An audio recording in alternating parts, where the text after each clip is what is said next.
Patriots Pulse post-game show. I'm your host, John Sirenitas. And as always, I'm joined by my partner, WEEI's John Lyons. Patriots dropped to 3-11 on the season after a 30-17 loss to the Arizona Cardinals. And before we get started here, John, how are you this evening? Well, I'd be doing a lot better, John, if we weren't talking about yet again another dismal loss by the Patriots. This time, though, I guess we have the added caveat coming out of a bye, and they still look this bad. Yeah, they and that's just it. I've gotten to the point now where my mentality with this team is that they're not very good. Quite frankly, they stink. And it's just about getting to the finish line at this point. It's about getting to January 4th or 5th, depending on whether or not they get flexed, because it's getting increasingly harder to watch this team play, particularly when they're on the road, because I just feel, John, that they set football back. I don't want to be dramatic, but to your point, you're coming off a bye. You have 2 weeks to prepare for a 6-7 football team. And this is what you roll out. I mean, again, I think it just speaks to the lack of talent on their roster. There aren't enough players, particularly on offense. And it showed up once again today. And your defense, they've regressed unbelievably from where they were, the last 3 years. They're just a tough product to watch right now. This is what it's like living in a market where you're watching a team and covering a team and rooting for a team that stinks. It just isn't any good. Now we know what people for years dealt with in Tampa, in Cleveland, and Cincinnati, and Buffalo, and all these other markets. Yeah, and that's the thing too, is it's not just that the Patriots have lost all these games, because I think, we talked about this in the offseason and training camp. They weren't going to be very good this year. Rookie head coach, a lot of rookies at key positions, not a good roster, but like Arizona's not that good. And they really outplayed the Patriots today. They essentially, I know it ended up being 30 to Coming off a 17. 3-game losing streak. Yeah, but it wasn't that close. And then if you just kind of look at around the league a little, like Tennessee only has 3 wins, but one of them's against you. Jacksonville only has 3 wins, but one of them's against you. Indianapolis has a losing record. I know their game's pending right now. One of those wins is against you. The Jets only have 4 wins. One of them's against you. Like, you notice the theme here where you're losing not just a bunch of games, you've been losing to bad teams. And now you look at the remaining schedule. 2 games against the Bills, 1 against the Chargers. You're not playing any more bad teams. And that was the thing, right? It's not just that they're 3-11, which we know is terrible, but they're losing the bad teams. You look at this game specifically, Arizona today. As I mentioned, Arizona, not that good of a team. They had the 3-game losing streak. We know Kyler Murray has the reputation where he fades down the stretch every single year of his career. And again, you still got thoroughly outplayed, like 0 for 6 of third downs on offense, but you allowed 10 of 15 third downs on defense. You have a pass go off a receiver's hands, which ends up in an interception. Defensively, you can't really do anything right most of this game. I mean, the one time where maybe the game was in range when it was 23-10, you give up a 70-yard drive for almost 5 minutes for a touchdown. Like, again, another key situation. So you missed a field goal, which I almost forgot about on your first drive, which was preceded by a holding penalty, which pushed you further back. It's just, it's not only is it a bad performance, I think it's especially bad considering you are coming out of a bye playing a team that's not that good. Right, and that's just it. That's the frustrating part of this. You would have thought that coming out of a bye, you've got 2 weeks to prepare for this opponent. You've also got that extra 3 or 4 practices to go back, reassess what the problems with your football team have been up until this point, and try to fix them. And by all accounts, they don't look like they fixed much. The penalties were better. They didn't have as many penalties today. But outside of that, I mean, your offensive line continues to struggle. This was a team that you could run the football on that you couldn't. I mean, they ended up rushing for 116 yards, but watching that game, you couldn't tell that they rushed for 116 yards. And then on top of that, once again, pass protection continues to be an issue against an Arizona pass rush that's bottom third in the league. It's just, this was the one winnable game left on your schedule, right? Unless Buffalo does you a favor in the last week of the regular season and sits their starters because they're locked into a spot, this was the last game realistically that you had a shot at winning. Now, I mean, given the way things are, I think 3-14 is definitely on the table now. I mean, I don't see, again, unless Buffalo, either San Diego has to come in here, let the weather affect them, and they shit the bed, or Buffalo sits their starters. I don't see how this team gets a win there. I don't see them winning next week in Buffalo, and I don't see how they pick up a win their last 2 weeks unless one of those two scenarios play out. I do want to remind you that you have plenty of post-game options out there, but definitely give us a watch. You can also join the show. We are coming to you live on Facebook, X, Twitch, and our YouTube page. So plenty of formats for you to watch the show. Come on in, join the conversation, go into the comment section, share your comments with us. We would love to hear from you. Again, Patriots lose to the Arizona Cardinals 30-17. Drake made today, John, 19 of 23, 202 yards. He had a passing touchdown and a rushing touchdown. Both of these scores came in garbage time when the game was decided. But he was impressive, doing the best he can with what he has. Going into the game, the Patriots only had 4 healthy receivers. Assess May's performance today coming off a bye. Yeah, I thought for the most part it was really good. Maybe the lone bright spot. I mean, Antonio Gibson had that 129-yard run, which was pretty good. Stevenson actually looked all right, but May was really the consistent bright spot. Offensively, there was one throw down the middle where he threw into double coverage, a deep post route to Kayshon Boutte, which I did not like that throw at all. Other than that, I thought he really didn't have any negative, at least major negative plays. Besides that, that first long pass to Kendrick Bourne, which set up the touchdown, the 37-yard pass to Bourne, I thought was maybe one of the best passes he's thrown all season. Really nice play by Bourne as well. And then the touchdown pass to Demario Douglas right after it, I thought was a really nice athletic play by Drake May. And this has kind of been the theme of the past few weeks where May looks pretty good, but the talent around him lets him down. I mean, I go back to that second series where Vidarian Lowe got smoked on back-to-back plays, which totally set them back on the second series, and there's nothing May can really even do at that point. So I thought May overall played really well. That one decision and throw I didn't really like. The interception I don't think was on him at all. So again, I thought he played pretty well, but as has been the case, he was let down by a lot of things around him. Yeah, and I've been going back and forth on X with our partner Kevin Stone about Kendrick Bourne celebrating that long catch that set up the May touchdown pass. Of course, Stone is an ardent get off my lawn type of person, if you didn't already know that. So he's upset with Bourne celebrating there. How do you feel about Bourne celebrating that fade ball catch, John? I don't care, to be honest with you. I don't either. He made a nice catch down the sideline, a little celebration. Well, the celebration issue I had was when Dietrich Wise celebrated a horse collar tackle that ended up getting called for 15 yards, which Dietrich Wise, man, like, hey, I feel bad for Dietrich Wise. Like, he's one of those guys like Jonathan Jones, played in multiple Super Bowls. He's been a champion. He saw the Patriots when they were at their peak in 2017 and 18, and now he's on this team. So I do kind of feel bad on some level for Dietrich Wise, but that's the celebration I have an issue with, to be honest with you. Yeah, I mean, I don't understand why, Stone is all worked up about this. Who cares? So he celebrated. I want this team to show some life. Right now, they are terrible to watch. I don't care if he gets up doing this and all this other stuff.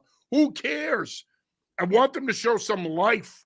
They're lifeless. They're hard to watch. And you're complaining about him celebrating a fade ball catch? Like, seriously. I mean, again, the whole, act like you've been there routine. Knock it off. Who cares? Yeah. Also, these guys have not been there before. Just throwing that out there. Not too many guys that have been there before. But what do you want him to do? So he's going to get up and hand the ball to the referee? Who cares? It's stupid. It's stuff that honestly drives me nuts with sports fans. People that haven't been there acting like they've been there, and they're talking about how an athlete should be professional. Shut the F up. You don't know what it's like to be a pro athlete. So don't sit there and say, oh, he should know better. Who cares? They're a bad football team. He's showing some excitement. Whatever. I'm good with it. And I think going back to this one too, I think the thing that I think is so discouraging is that once again, pretty early on in this game, John, offensively, you're trying to figure out what is the plan here. What are they trying to do? Throwing a lot of perimeter screens. They had a 4th and 1. They ran a gun toss, which ended up working. Stevenson got the first down, but I didn't like that call. The offense is a mess. There was a video circulating on X that people took during the game of Jonathan Kraft. It looked like he was saying the play calling is terrible. If he is saying that, I would tend to agree with him. I thought that this was a pretty crappy game for Van Pelt. Yeah, and early on, that very first series, I thought Van Pelt was pretty good. He had the Cardinals off balance, but then you get the holding penalty. They don't recover. You miss the field goal. The second series was the one I mentioned before where Lowe got smoked on back-to-back snaps. End of first quarter, you're down 10-0. And the problem with this offense, whether it be from Van Pelt or all the way down, they get down 10-0, and it almost feels like it's 21-0. And I think that's, again, 0 for 6 on third down. There was a lot of instances, and I don't have the exact numbers in front of me. The game hasn't been charted yet, but I felt like there were a lot of instances where Arizona was in second and short and the Patriots were in second and long a lot. Like the first down execution was really inconsistent. They did have the one nice little play to Marcus Jones, which gained, I think it was 18 yards that popped. Then they didn't use him again the rest of the time. I mean, they ran a little orbit motion with Demario Douglas early. I didn't really see much of it after that. Hunter Henry had the first catch of the game in this one, and then the rest of the way, he only had 3 more catches for like 18 yards after that. So it just felt like a lot of inconsistencies. And John, what's concerning is I think you could take this game and compare it very closely to either week 3 against the Jets or week 4 against San Fran. And the thought would be, well, you put in your number 3 overall pick to be the starting QB since then. It's 10 weeks later. Shouldn't you have made progress? And you're facing a team that's not as good as either one of those teams you played in week 3 and 4. I know the Jets suck now, but at the time they were better. So I just like, that's the concerning thing is like you come off the bye and I'm still comparing it to losses you had in late September, early October.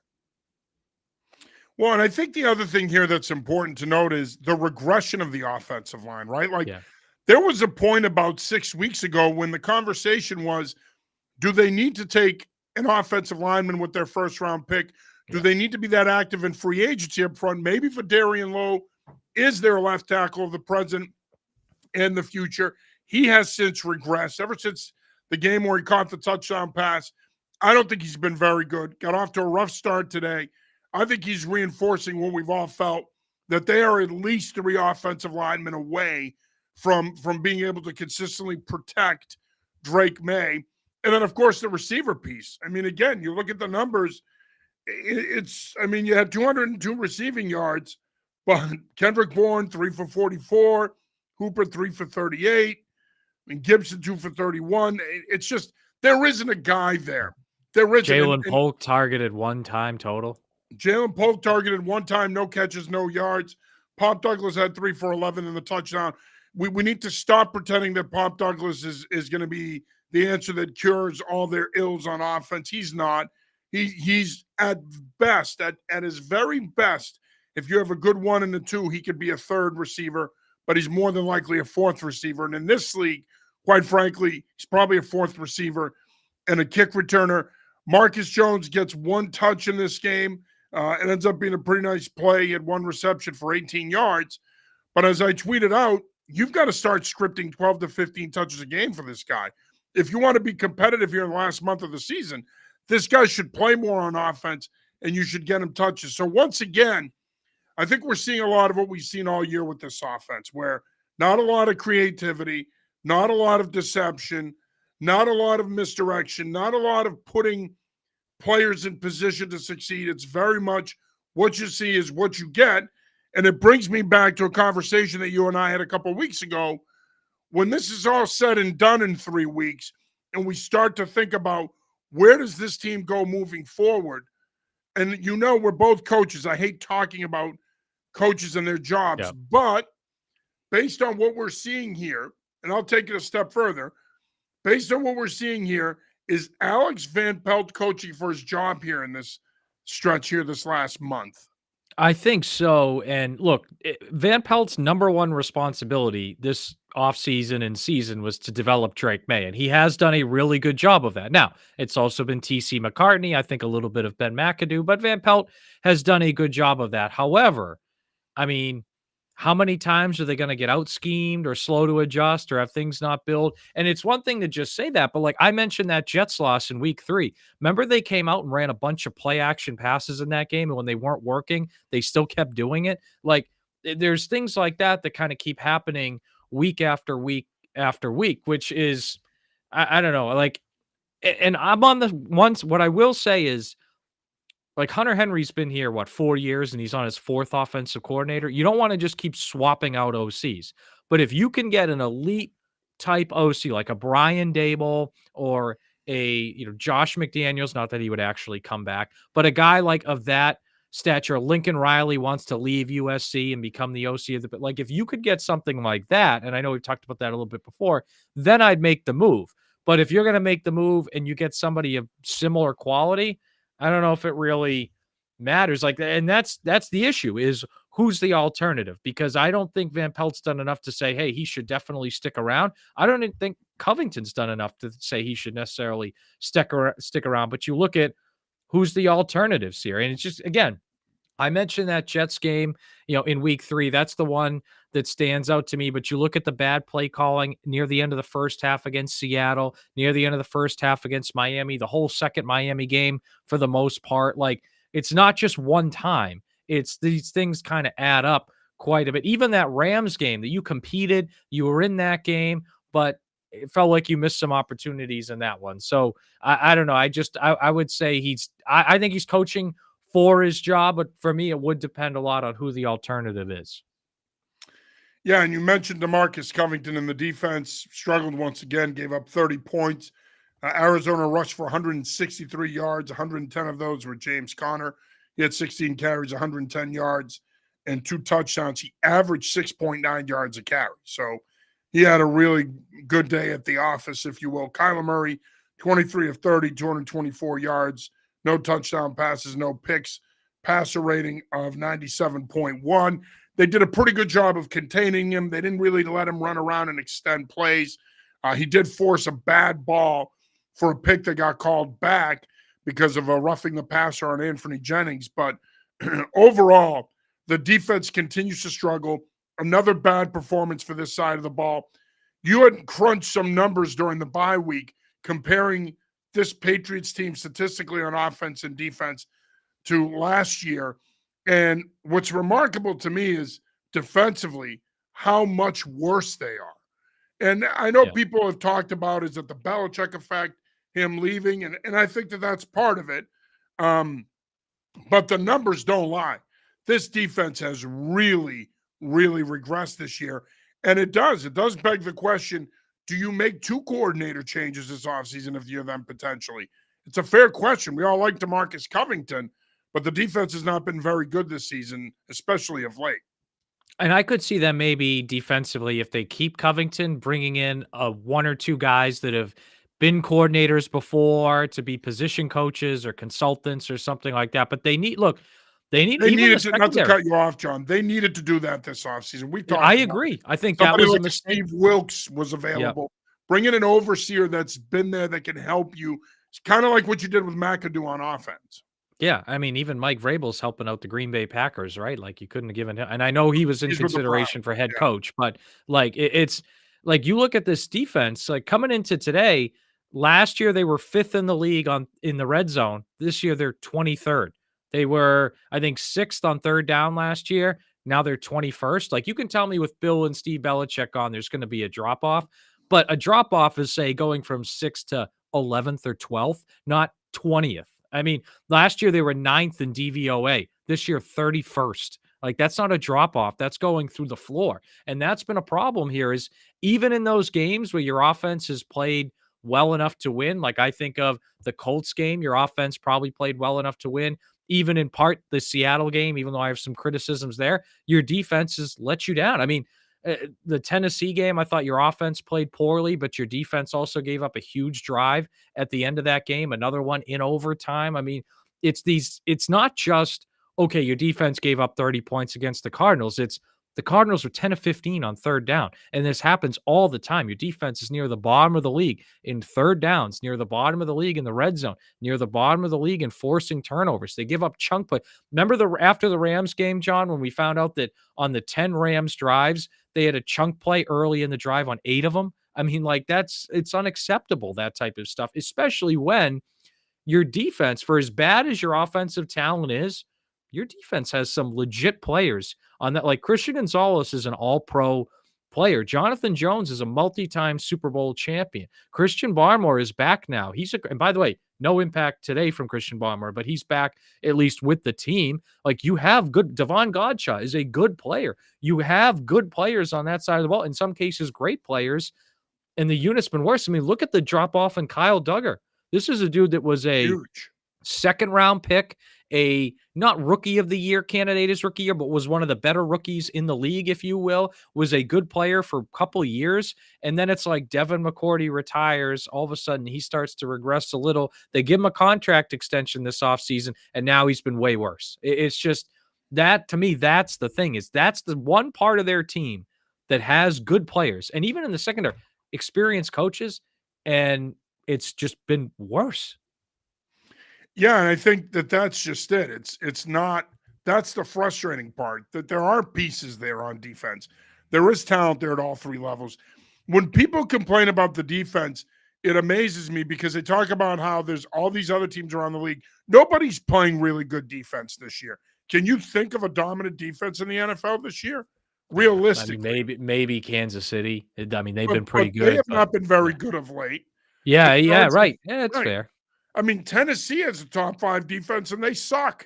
They're 3-11. So, yeah. My point is, nobody's playing elite level defense. Baltimore not playing elite level defense. Pittsburgh maybe like that. Yeah, maybe.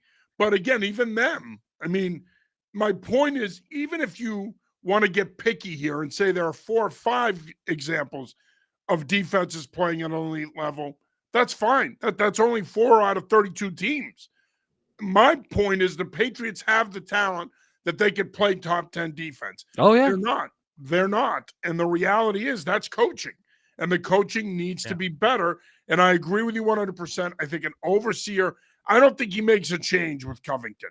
No, and that was just one guy. Like Van Pelt and Springer, I think, were more Wolf guys than Mayo guys. Covington was a Mayo guy. That was the one guy, by the way, that was their first choice, right? Springer was not their first choice. Van Pelt was like their 8th choice. Oh, not to be unkind, but really, that's how many people turned down the chance to interview or didn't take the job. I don't know if they were, I mean, there's reports out last week that Robin Glazer was in there in the interview, and her and Mayo weren't talking much about football. So that's its whole own animal. And why is she in the interview? I don't know. Yeah, I do not understand that. That. But Covington's the one guy that was. I get her being in the head coaching interviews. Yeah. If you had conducted head coaching interviews, totally get her being in those. But offensive coordinator, I mean, is she going to ask pass protection questions? Well, and she herself, if you go back, and not to go down this whole rabbit hole, but if you go back and watch the Dynasty documentary, she herself said she's not really into football and that she'd rather watch like Real Housewives than watch a football game. That was her quote. So if that's how you feel, fine. Hey, you're a good lawyer and help out the team that way. But why are you in an offensive coordinator interview? If you yourself tell me, like, if you yourself tell me you're not a football person, why are you in that interview? It should be people that, I guess, care enough about the game, man or woman, to be in there. But yeah, I don't see them making a change here nonetheless. I think that, if anything, they might bring in a veteran voice that can come in and be an overseer of sorts. Good friend of the show, Lauren Gaudette, checks in, and that's a woman who coaches football, and she knows her football. She could have been, Lauren could have been in the offensive coordinator interviews, and I would have understood it. You know what? And who knows? Maybe if Lauren was in there, some of these candidates would have been a little more interested. Absolutely. Wouldn't have been light on football. Knowing Lauren like I do, she would have had some really good questions. More red zone issues today, and short yardage was not good. How about the defense not being on the same page a lot again, and bad run fits to the edge? Yeah, I mean, thanks for checking in, Lauren. Appreciate you as always. Yeah. The run fits are terrible. They've been terrible all season long.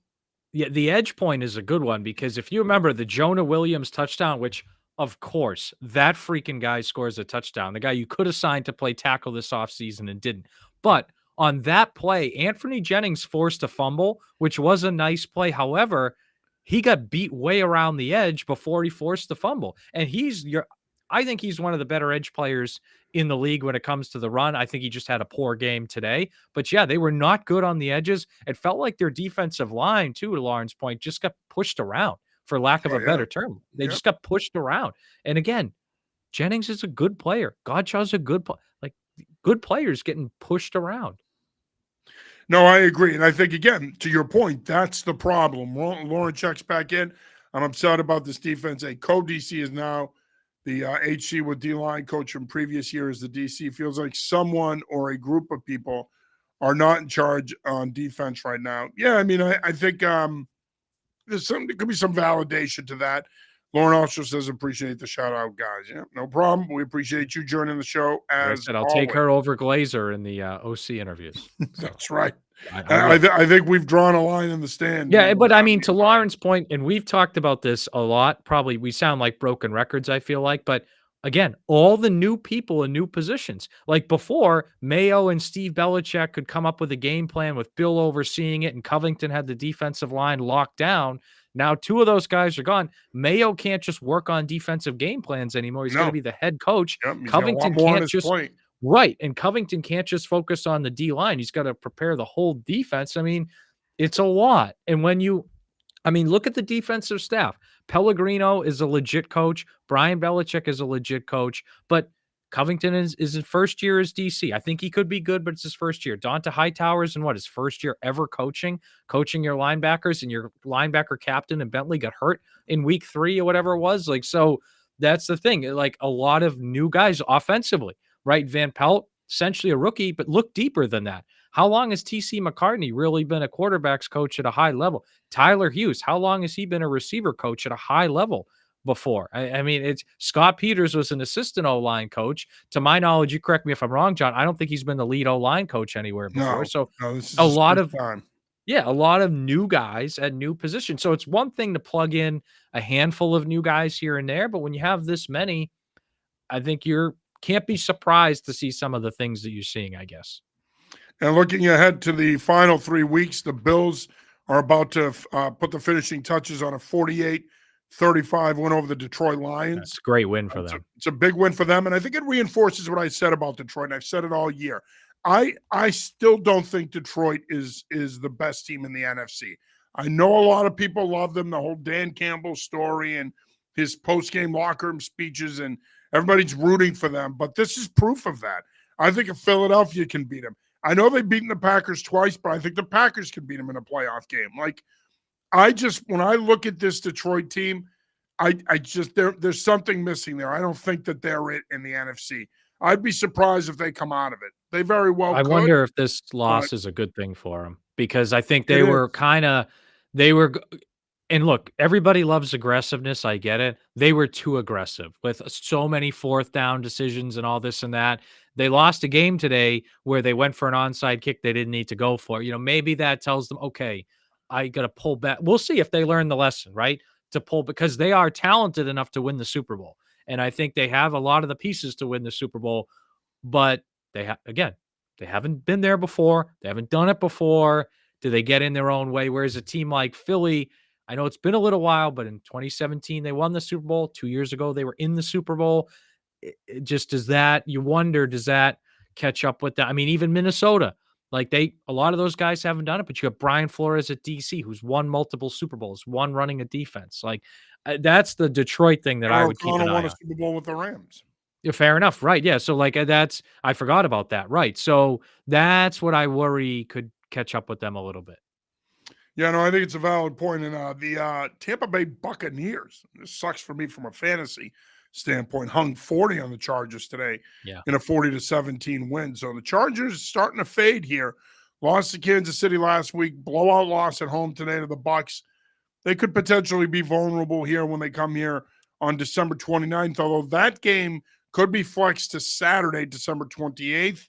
The NFL is supposed to announce the schedule for that weekend tomorrow, according to Mike Reese from ESPN. So we'll see if the Patriots get flexed to that Saturday. I'm sure the NFL wants the Patriots on a marquee matchup on a Saturday afternoon. Well, I think No, to I Mike's know. Yeah, point, yeah. but I think to Mike's point, it might be their one chance to get Drake May on a nationally Yeah. televised game. And the Chargers are still going to be a draw. I mean, it's Herbert, it's Right. Harbaugh. Yeah. They'll still be in the playoff mix. I mean, the Yep. AFC is kind of fraudulent on the back end. Denver's a 9-win team, but they're fraudulent. There's some fraudulence there on the back end in the AFC. Hey, before we wrap it up here, I'd be remiss if I didn't ask your thoughts on Bill Belichick being named the head football coach of the University of North Carolina. And I want to do a deep dive here. I mean, there's not much to talk about this Patriots game. They sucked. They lost. There, the end. Let's get into this Belichick thing a little bit. I want your thoughts. I think they're going to be in the Final Four of the college football playoff within 2 years. I think what's going to Okay, happen I thought you were going to say next year. I'm going to be like, all right, listen. within 2 like no, because Belichick, but I think what's going to happen is he's going to have a Deion Sanders type effect with the transfer I think that's portal a terrific and guys coming in. And North Carolina is starting from a much better place than Colorado did, right? People forget when Deion took over there, what they won one game the year before. They were the worst point. team in the FBS. Whereas North Carolina, they've been disappointing, but they haven't been like that. So he's going to have I think, a Deion-like effect in the first 2 years. Now, I would say the same thing about Bill that I've said about Deion. How does it look 3 or 4 years from now when it's some of the kids you recruited from high school that you've developed coming up and maybe other college teams adjust to how you do things? I still think it'll be pretty good. My take, though, is I think within 2 years, he'll be in the Final Four of the college football playoff. And I think by that time, he'll go back to the NFL if he makes it that far. If he doesn't make it that far, I could see him staying at UNC. But if he gets there, and I think they're going to be good. I mean, it's disappointing in that I think the NFL is making a mistake not having him as a head coach, like some of these owners, and we can get into that more. But I think he's going to do really well at UNC. And I think if they make the Final Four this year, I could see him in the NFL next year. If they make the Final Four the year after, I could see him in the NFL for maybe one last go the year after that. So you're not concerned about his lack of coaching experience at that level? A little bit, but I think college football now, because of the portal and NIL, is in that aspect closer to the NFL than it's been before. Like if it was 10 years ago and he had to go Yeah. recruit a bunch They of said the same 16-year-olds, thing. Yep. then I'd be like, man, I don't know about that. But now it's like he can tell a 20-year-old kid, like, dude, come play for me for a year and you'll be a second round pick. Like that I think is valuable. I think schematically, one thing that's worth keeping an eye on, and this is something Bill Walsh had trouble with when he went back to Stanford after he was with the 49ers, is you don't have quite as much time with these kids. They're not as advanced in football IQ as professionals. There's going to be parts of Bill's scheme that maybe he can't use at the college level or would have to take a couple years or maybe 3 years to build in. Does he have the patience for that? Does he have the ability to kind of pull that back a little bit? And one thing I'll say about Bill as a coach, probably the best person at adjustments, whether in game or season to season, that I've ever seen. So I think he can, but I think that to me is the chief challenge is can he take some parts of his scheme, pare them back a little bit, considering he's not dealing with pros anymore. Yeah, it's going to be fascinating to watch. I mean, it caught everybody by surprise, and rightfully so. I was I think- surprised. Yeah, I don't think any of us, even when word had gotten out that he interviewed the week before, I was like, nah, he's not going there. Even if he did interview, he might have just taken the interview to stay sharp, to interview, to stay in the game until those NFL jobs open up. But I'm shocked that he took this job. And I've had a lot of people say to me, why would he do it? It's beneath him, blah, blah, blah. No, it's not beneath him. The reality is, I don't think that those opportunities were going to be there this offseason in the NFL. I think he read the tea leaves. I think the people around him, specifically people that coached here in New England with him, read the tea leaves and they said, you know what? If we want to coach in 2025, we're going to have to go to college. It's not going to happen in the NFL. And look, he can do all this media stuff all he wants. He's not the media type. He's not a media guy. He needs to be coaching. He's a coach. This is the same guy who has repeatedly said through the years that once he retires, he would be content being a high school lacrosse coach. Like, this is who he is. He's a coach. And I think it's great for North Carolina. I think it proves, look, I think North Carolina for years has wanted to make this commitment to football. The administration there doesn't just see themselves as a basketball school. They want to be a football school as well. They're not stupid. They see the money that's being thrown around now. I mean, if you think there's money in March Madness. Look at some of the money that's being thrown around in Yeah. college football. Yeah, make the And Rose Bowl, then there's money there. yeah, and I think at the end of the day, man, football is king. Football and basketball, by and large, butter the breads of all of these programs, but football is still king. Football is still number one. And I think at the end of the day, that's why you're seeing a school like Duke make more of an investment in football. Louisville's become a football school, in essence. Indiana's becoming a football school. All of these traditional hoop schools are pivoting to football now because that's where the money is. That's where the TV deals are. Yeah. That's where the regular season money is. So that's why North Carolina can pay him $50 million over 5 years and give him $20 million a year to play with an NIL. And I think the 12-team playoff has a big impact on that too. And I personally, I'd rather there be an 8-team playoff than a 12. But I want mean, 16. I've always thought that was the perfect number.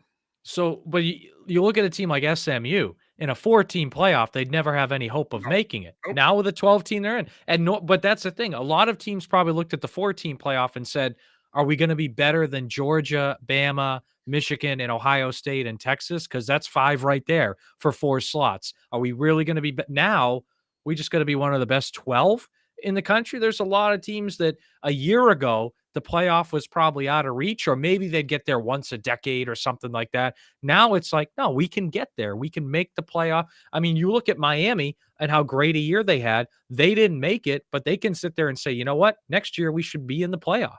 And if a bounce had gone their way, they would have made it. You look at Ole Miss. That's a team that historically would never have a chance of getting in a top 4 college football playoff. They just missed getting in and frankly, they screwed it up themselves by losing to Kentucky. But point being, now they're in that conversation. I think UNC's in a similar boat where I don't know, like Nick Saban could have gone there and it might have taken him 6 years to get into a top 4 college football playoff. Now, I mean, they could make it next year, like reasonably so. So their I think schedule is pretty well set up next year. He can win 9, maybe even 10 games potentially next year. Yeah, so I think he can win 10. Yeah, I think he can win 10, maybe more. We'll see. I am interested what impact he has on the Fenway Bowl coming up too. Is he going to coach in that, advise in that? Well, how's that going to work? And also, what impact does that have on any recruiting going forward? I'm really interested to see how him and Lombardi handle the portal, because I think if they're going to be a playoff team next year, they're going to have to do well in the portal, and it's open now. And it's just, again, it's like free agency, but it's not exactly like free agency. So I'm interested to see how they handle that.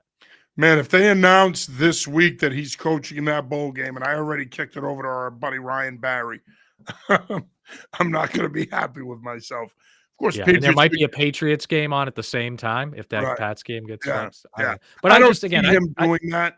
No, me neither. I just think this whole thing too is a mistake. Look, if he refused to give up any control, then I blame him. But if NFL teams just didn't want to hire, like you look at some of these teams that come up short every single year, whether it's Dallas, Buffalo, Baltimore, San Francisco, these teams, Philadelphia, that just continually come up short. Like, you can't tell me that one of them wouldn't hire him and win the Super Bowl in a year or two. Like, I think it's a mistake from some of these owners on a pretty big magnitude. Yeah, no, I agree wholeheartedly.